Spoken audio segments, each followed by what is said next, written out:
Vamos ler um texto neste período, nesta próxima meia hora. Em seguida iremos à nossa escola bíblica dominical, que também é sempre motivo de grande alegria para nós. Os professores estudaram, se prepararam para uma boa aula em seguida. Mas ainda dentro do culto ao Senhor nessa manhã, vamos meditar na palavra de Deus. O que será que a palavra tem a nos falar nessa manhã? O que Deus quer nos comunicar pela sua imensa graça nessa manhã? Romanos capítulo 1, versículos de 1 até o versículo 7. É a introdução da carta de Paulo aos Romanos.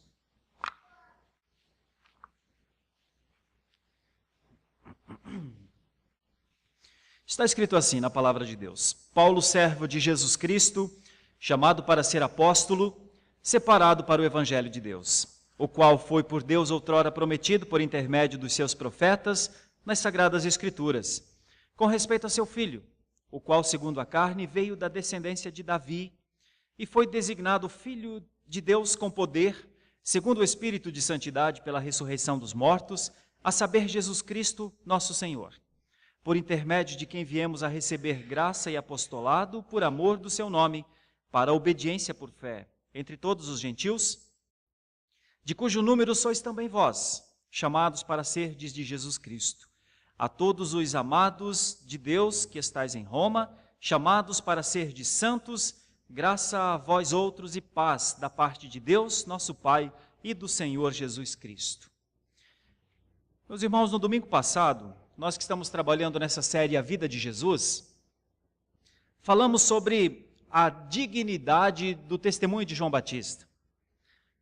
Uma grande dignidade, porque considerou Jesus primazia sobre a sua vida, considerou-se, na sua humildade, um ser insignificante e, ao mesmo tempo, anunciou aquilo que era mistério para as gerações, mas foi revelado, e ele foi um dos que revelou, que o Cordeiro que tiraria o pecado do mundo estava entre os homens. A dignidade do testemunho de João Batista é singular e inspirativa, mas eu não posso deixar de incluir o apóstolo Paulo, porque há uma dignidade também em Paulo, que na maneira como ele escreve, demonstra o quanto este homem foi impactado pelo amor de Deus. Irmãos, o que pode nos impactar? O que pode proporcionar em nós uma capacidade, uma convicção? O que nos move? Talvez seria uma pergunta muito realista. O que te move? Qual a força que está por trás de nós, o povo de Deus?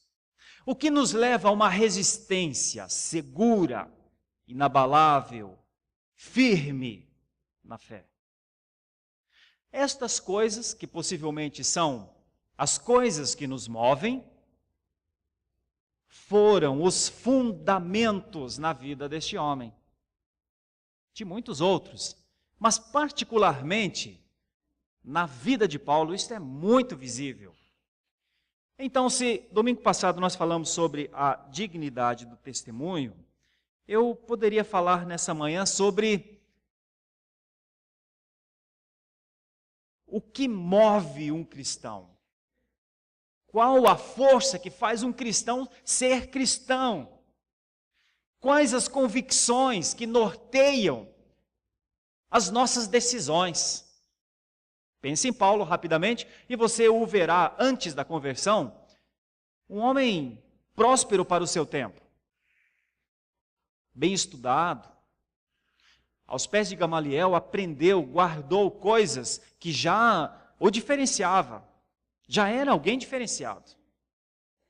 o seu zelo pelas coisas, pela sua profissão, provavelmente fizeram de Paulo um homem que as pessoas já admiravam. Muito cedo já estava combatendo o cristianismo. Na morte de um dos primeiros mártires nossos, nosso irmão Estevão, relatado em Atos capítulo 7, um homem que morre apedrejado e uma das suas últimas falas reproduz a fala de Jesus Cristo na cruz, porque é um dos mártires do cristianismo, uma das pessoas que nós admiramos intensamente pela sua convicção, foi até a morte pela sua fé, mas ele imitava a Cristo, e então as palavras dele são as palavras, ou são palavras semelhantes às palavras de Jesus.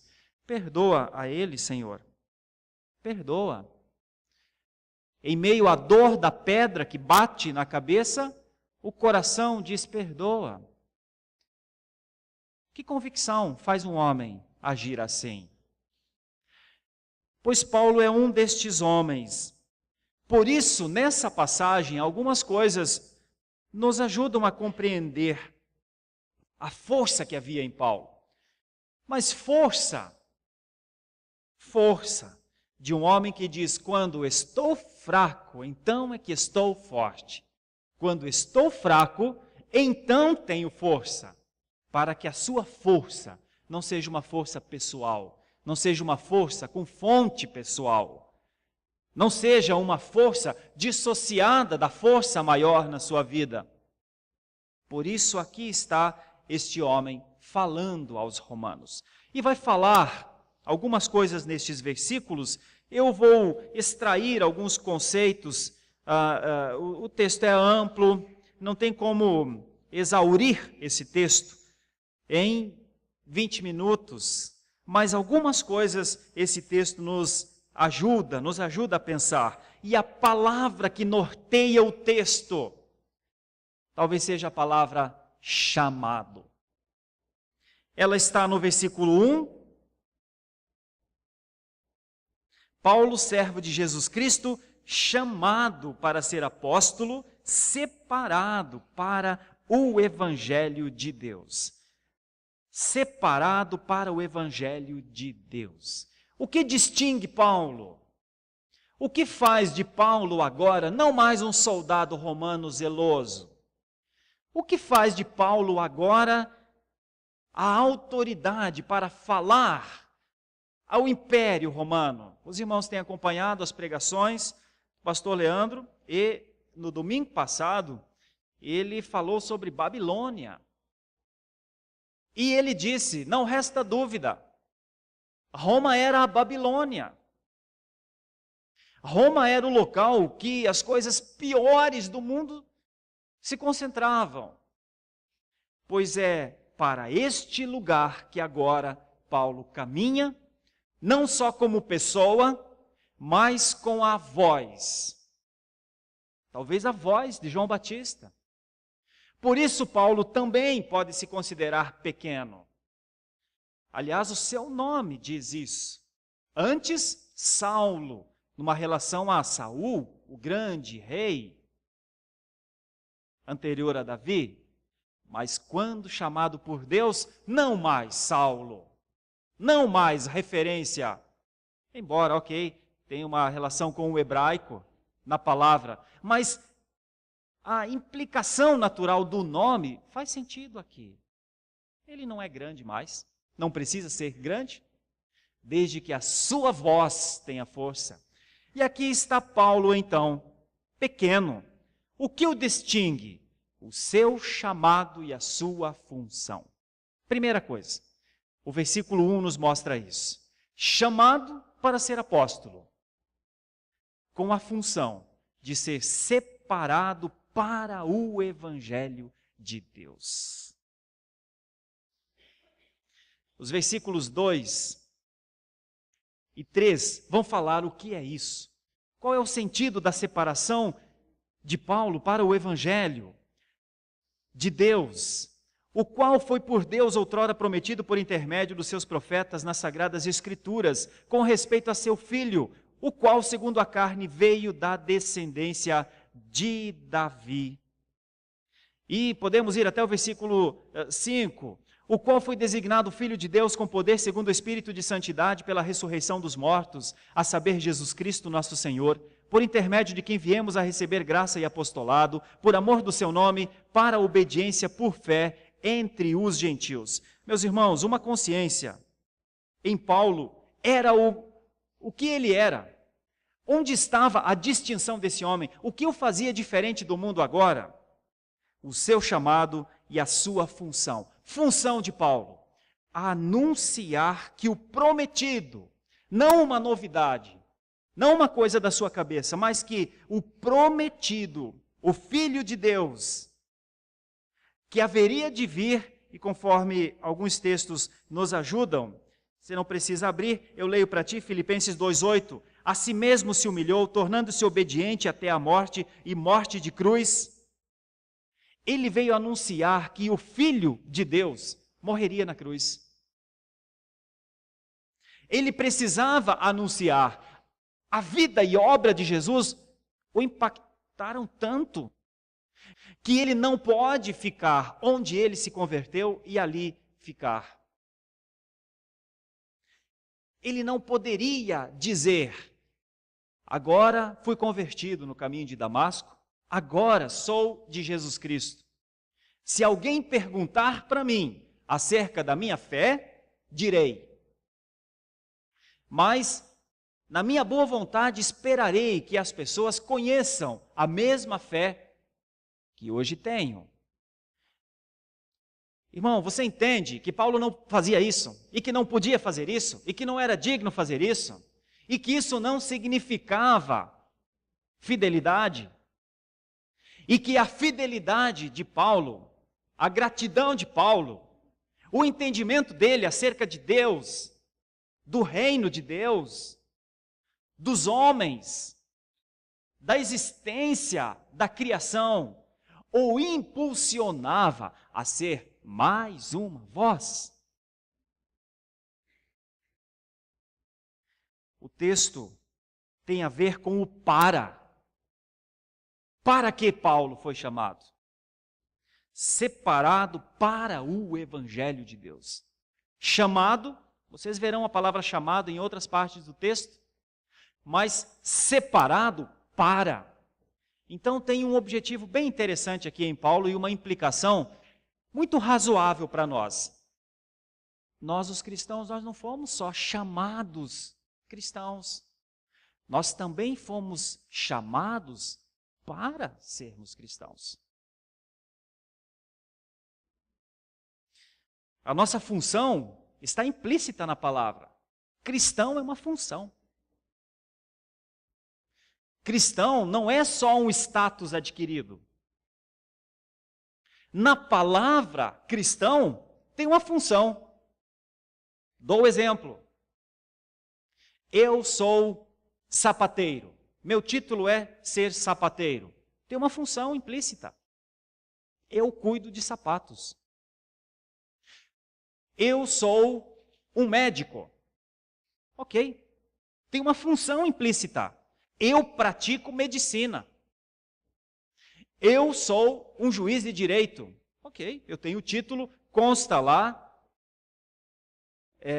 o meu título no quadro de funcionários do governo estadual, federal, tem implícito uma função. Eu não posso dizer, sou sapateiro, mas não mexo com sapatos. Assim como não posso dizer, sou médico, mas tenho medo de sangue. Não posso dizer, sou pastor, mas se alguém quiser saber das coisas que eu creio, venha falar comigo e eu direi. Não posso mais. Porque no chamado e na separação, tem um para. Bem feito, mal feito, não sei. Mas em última instância, o chamado tem um para. E essa é a aplicação que eu quero trazer para você nessa linda e maravilhosa manhã de domingo do ano de 2013. Eu e você somos chamados para. Tem uma função implícita aí. Não é só um status. Tem algo dentro do chamado. E Paulo entendeu isso e por isso ele anuncia então definitivamente a sua missão. E olhando para algumas coisas, textos que a palavra de Deus nos mostra, eu vejo outro maravilhoso em Hebreus. Paulo entendeu uma coisa, irmãos. Paulo entendeu o que de repente deve ser assim a busca pela nossa compreensão. Paulo entendeu que Jesus era o resplendor da glória, a expressão exata do ser de Deus, que sustentava todas as coisas pela palavra do seu poder, e que depois de ter feito a purificação dos pecados, assentou-se à direita da majestade, nas alturas, tendo se tornado tão superior aos anjos como herdou mais excelente nome do que eles. Essa era a missão de Paulo, anunciá-lo, dizer isso ao mundo. Essa era a implicação, demonstrar ao mundo o poder de Jesus, o senhorio de Jesus, demonstrar o que Deus tinha feito por ele. Vemos um outro texto que Paulo entendia, porque ele mesmo citou depois aos Filipenses, pelo que também Deus o exaltou sobremaneira e lhe deu o nome que está acima de todo o nome, para que ao nome de Jesus se dobre todo o joelho, nos céus e na terra e debaixo da terra, e toda língua confesse que Jesus Cristo é o Senhor, para a glória de Deus Pai. No seu chamado, na sua separação para o Evangelho de Deus, Paulo entendeu a implicação da função. O que distingue Paulo? O seu chamado e a sua função.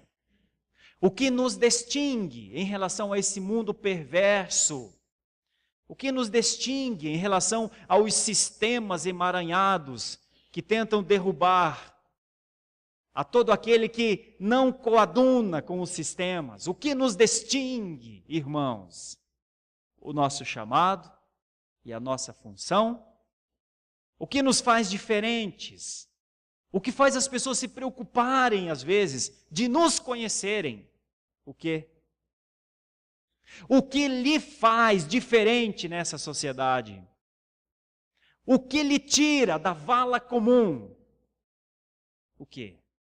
Busque, pense comigo. As coisas que distinguiram Paulo da sua geração, inicialmente foram essas duas coisas: o seu chamado e a sua função. O versículo 6, curto, mas também com uma implicação importante. Paulo está falando aos romanos, e então está dizendo, de cujo número sois também vós, chamados, a palavra de novo, para serdes de Jesus Cristo. Nós entendemos o que distinguia Paulo da sua geração, mas o que distingue os romanos da sua geração? Porque Paulo está falando à igreja de Roma, não é? O que distingue?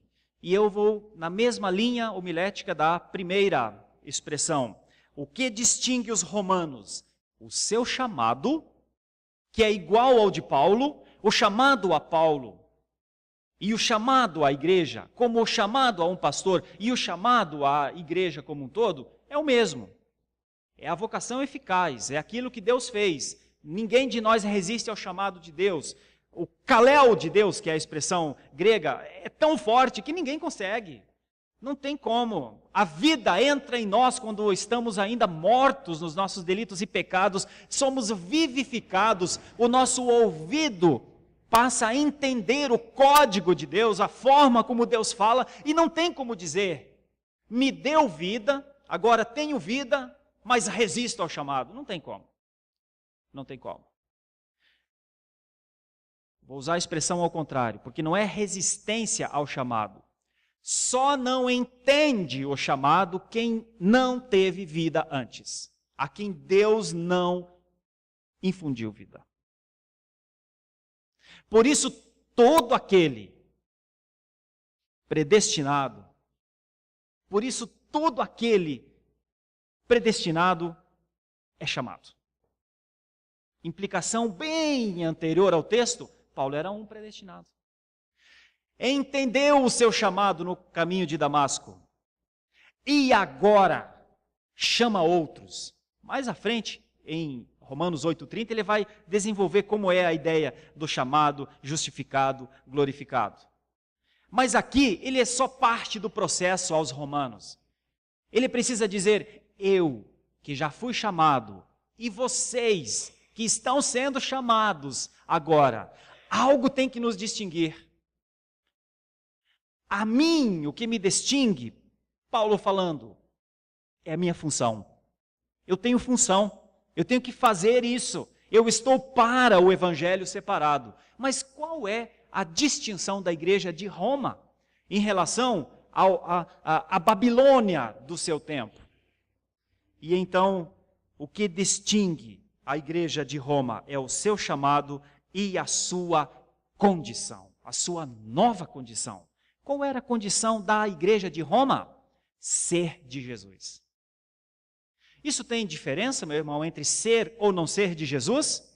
Ah, tem. E muito. Pense por um momento você não ser de Jesus. Ser de Jesus ou não ser de Jesus implica salvação e condenação. Paulo está dizendo, igreja salva. Qual é a nova condição? É uma condição de propriedade. Qual é a nova condição? É uma condição de libertação do império das trevas para viver e usufruir o reino do amor do Filho de Deus. Onde antes operava a desobediência, a ignorância, agora opera o Espírito de Deus, convencendo as pessoas dos seus pecados, ajudando-os a abandonar seus pecados, a se arrependerem das distâncias percorridas sem a presença do Senhor. A nova condição da igreja de Roma é a condição de ser de Jesus. Inclusão. Talvez para os romanos isso não fosse uma coisa tão simples de entender. Nós, incluídos, nós não judeus, nós não circuncidados ao 8º dia. Mas é aí que está a implicação do poder de Deus. Deus, no devido tempo, na plenitude dos tempos, enviou o seu Filho, para que todo aquele que nele cresce, tivesse vida eterna e fosse livrado, libertado daquele império aprisionador que levaria fatalmente ao inferno. Irmãos, quando nós olhamos para um texto como esse e vemos a força de Paulo e o entendimento de Paulo e a compreensão que o evangelho não era mais algo só para ele guardar agora, mas que o evangelho era realmente o que precisaria ser pregado ao mundo, então, dentro daquela ideia de separado para o evangelho de Jesus, Paulo também está nessa nova condição de salvo e entende que é através dele, que depende dele, que ele está ali como uma criatura diferente agora. Ele entendeu isso porque ele mesmo escreve num outro texto para frente, ele diz assim: agora se tornou manifesto, foi dado a conhecer por meio das escrituras proféticas, segundo o mandamento do Deus eterno, para a obediência da fé entre todas as nações. Ao Deus único e sábio seja dada a glória por meio de Jesus Cristo pelo século dos séculos, a todas as nações. Paulo entendeu que, como ele, deveria ter mais filhos de Deus em outras nações. Paulo entendeu que, como ele, deveria ter mais gente que estaria sob a propriedade, a posse de Jesus em outros lugares. É por isso que ele não fica recluso no seu lugar, no momento e no local onde ele se converteu. É por isso que é o primeiro chamado de Barnabé, porque Paulo se converte e parece que fica alguns anos estudando a palavra de Deus na sua cidade, mas quando Barnabé e outros estão disseminando o evangelho, eles se lembram dele, vão buscá-lo e o trazem. E então, este homem anda por todo o mundo conhecido da sua época, faz as 3 viagens missionárias, planta igrejas, estabelece lideranças nas igrejas locais, confia a obra a pessoas que ele treinou. Quem pode parar aquele que foi incluído como posse, como propriedade? Quem pode segurá-lo? Cadeias? Açoites?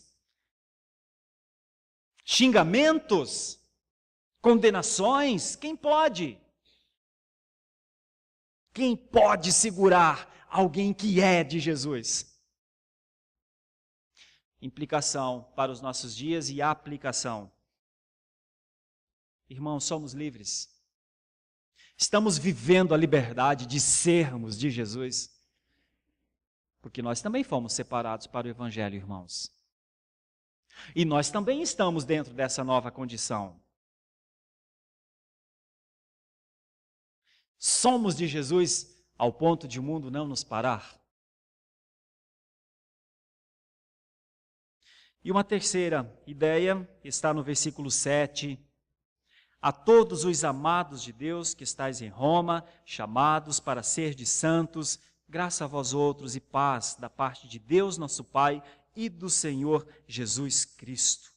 Então nós temos 3 expressões aqui. Versículo 1, Paulo é separado para o Evangelho de Deus, né? Chamado para ser apóstolo e separado para o Evangelho de Deus. No versículo 6, os romanos, com a ideia de uma inclusão, Deus os incluiu, agora eles são chamados para serem de Jesus Cristo. E o versículo 7 diz que os romanos são chamados santos, para serem santos. Eles não são chamados só para serem santos, eles são chamados santos, para o serem. Então eles são separados para viverem como separados, é mais ou menos isso. Então o Espírito de Deus entrou nos seus corações para eles viverem como quem vive pelo Espírito de Deus. O que distingue seu chamado e sua qualidade? Irmãos, é significativo isso, a expressão amados de Deus. A base da predestinação é o amor de Deus. A base da sua eleição como salvo é o amor de Deus. O fundamento da tua fé é o amor de Deus. Foi Deus que amou você e tem amado a mim e a você. A condição para nós estarmos aqui nessa manhã é o amor de Deus. Eu sei que a palavra amor está tão desgastada nesses dias, muito desgastada. Nós desgastamos a palavra amor, mas a palavra amados continua aqui, da mesma forma, há 2000 anos, ela não sofre efeitos de semântica de maneira nenhuma. Nós continuamos a ser, meus irmãos, os amados, os estimados, os queridos, os favoritos, os dignos, os merecedores do amor de Deus. Não se orgulhe disso. Porque nós não conquistamos o amor de Deus. Isso é graça. Isso é graça por você. Não queira entender por que Deus não ama tanto o outro como ama você, porque não nos cabe julgar o amor de Deus. Não pensemos nós que o nosso amor seria um amor diferente do amor de Deus, mais completo, mais pleno. Eu amaria a todos, pastor. Eu não faria eleição. Irmão, cuidado, isso no fundo talvez seja soberba. Talvez seja o pensamento que faria melhor do que Deus. Irmão, eleição é eleição. E acabou, ponto final. Aceita. Vai para frente. Louve a Deus por ser um predestinado. Engrandeça o Senhor dê graças todos os momentos que lembre, porque você poderia não ser um predestinado.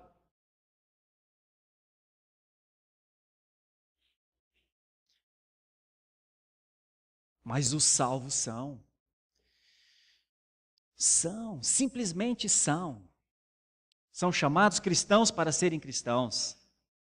São chamados santos para serem santos.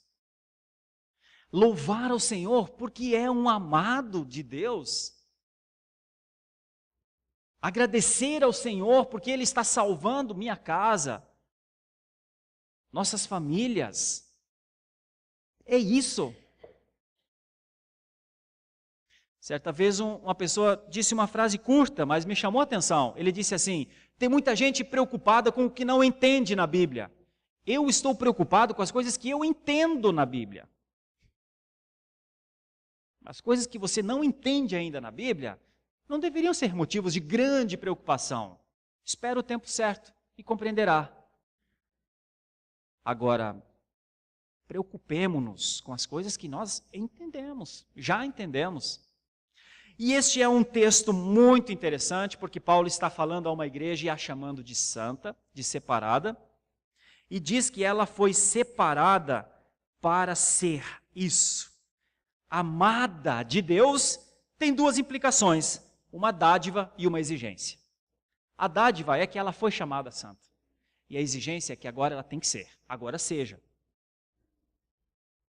Não se alegre só no fato, no título, somos a igreja de Deus. Não, nós temos de ser em Roma. Lembre-se, o terreno é o mais escorregadio possível. O terreno é o mais difícil do mundo conhecido. O terreno é Roma. E Paulo finaliza essa introdução, este prefácio e esta saudação com as palavras que ele usa em quase todas as cartas. Graça a vós outros e paz da parte de Deus, nosso Pai, e do Senhor Jesus Cristo. É um tipo de bênção, é uma expressão de Paulo, é usada em muitos outros lugares, mas tem uma conotação fundamental. Paulo está anunciando a bondade de Deus, que a graça é um favor que nós não merecemos. Então, Paulo está fazendo isso, anunciando a bondade de Deus e, ao mesmo tempo, a reconciliação. Bondade e reconciliação. Junção de duas expressões, uma grega e uma hebraica, para que a igreja entendesse que a sua qualidade era uma qualidade excelente. Que Deus olhava para a igreja de Roma e a considerava com qualidade excelente, o que a distinguia da Roma geral, a sua qualidade. Quando olhamos para um texto, e eu convido agora o irmão a abrir esse texto, Romanos 8:30, nós finalizamos com este versículo. Paulo entendeu claramente o que o texto de Romanos, aliás, foi ele, inclusive, que falou aos romanos, mas ele entendeu isso na sua vida, e por isso Paulo era essa pessoa. Por isso Paulo era esse impactado pelo Evangelho.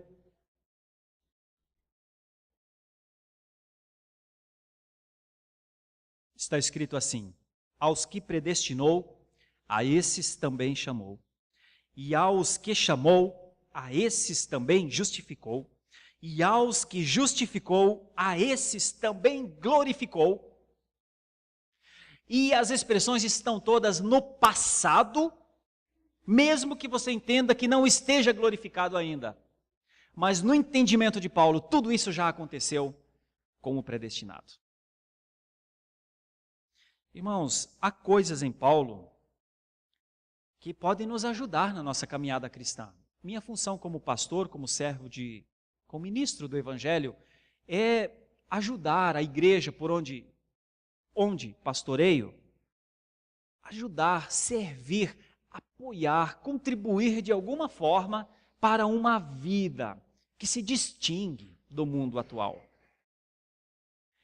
Entre as minhas funções está a de orar por vocês, de servi-los no auxílio que for possível, mas o objetivo final, lá na frente, O grande objetivo de qualquer pastor que queira ser fiel ao Senhor e que sabe que responderá ao Senhor pelo seu pastoreio, pelas vidas que o Senhor colocou, não de baixo, como se isso fosse alguma coisa de domínio, mas para servir. Eu até acho que o pastor está abaixo da igreja. Então, as pessoas que Deus colocou para que um pastor pastoreie, lá no final, o objetivo de qualquer pastor deve ser a vida santa da sua igreja, a maneira como ela vive nos seus lares, a maneira como ela vive na sociedade. Em última ideia, o que a distingue desse mundo? E o contrário, talvez seja uma das maiores preocupações de qualquer pastor, a igreja ser confundida com o mundo, ser como o mundo é, praticar as práticas que o mundo pratica. Um objetivo e um temor. Isso passa pelo nosso coração. O que distinguia Paulo da sua geração? Sua função, sua condição, sua qualidade. O que nos distingue no mundo atual, porque o chamado todos temos, como o de Paulo. Todos fomos alcançados pela graça e somos salvos. Agora, 3 coisas devem nos distinguir da geração em que vivemos. Entender a nossa função, entender o que é a palavra cristão, entender. Temos uma função como cristãos. Entender a nossa condição de filhos. Não somos mais escravos, somos filhos. Isso é nova condição. E entender a qualidade. E a nossa qualidade, olhando para o que Paulo mostra aqui, é como vivemos. Qual é a nossa qualidade de vida cristã? Qual é, irmãos? Qual é a nossa função? Qual é a nossa condição?